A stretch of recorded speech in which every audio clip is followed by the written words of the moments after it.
بسم الله الرحمن الرحيم.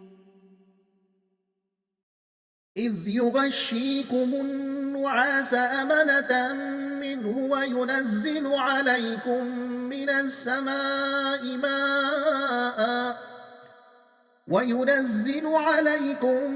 السماء ماء ليطهركم به ويذهب عنكم رجز الشيطان وليربط على قلوبكم ويثبت به الأقدام. إذ يوحي ربك إلى الملائكة أني معكم فثبتوا الذين آمنوا سألقي في قلوب الذين كفروا الرعب فأضربوا فوق الأعناق واضربوا منهم كل بنان.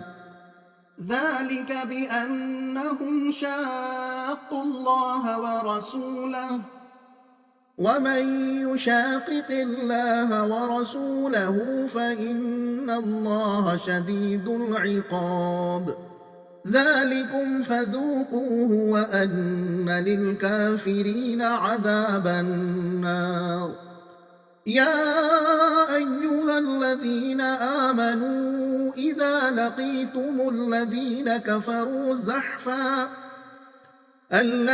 كفروا زحفا فلا تولوهم الأدبار ومن يولهم يومئذ دبره إلا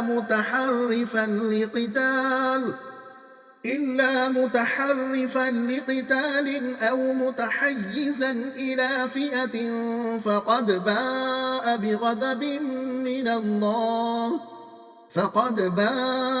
بغضب من الله ومأواه جهنم وبئس المصير.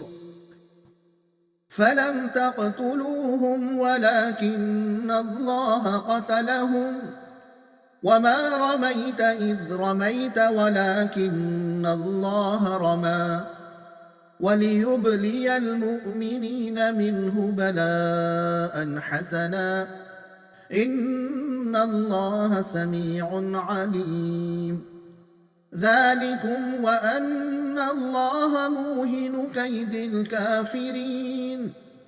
إن تستفتحوا فقد جاءكم الفتح وإن تنتهوا فهو خير لكم وإن تعودوا نعد ولن تغني عنكم فئتكم شيئا ولو كثرت وأن الله مع المؤمنين.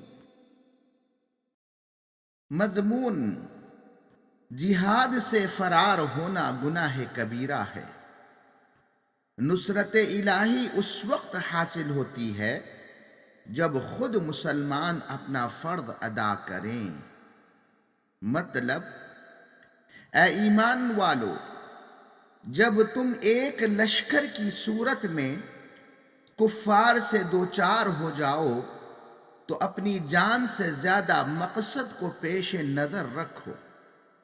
मुकाबले में पीठ न दिखाओ इल्ला ये कि जंगी चाल के तौर पर ऐसा करना पड़े या अपनी किसी दूसरी फौज से जा मिलने के लिए।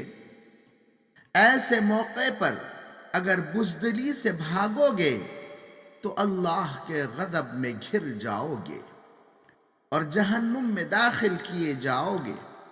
देखो, जंगे बदर में मुट्ठी भर जांबाज मुसलमानों को अल्लाह ताला ने अपनी नुसरत से कुफ्फार की कसीर फौज पर कामयाबी अता फरमाई।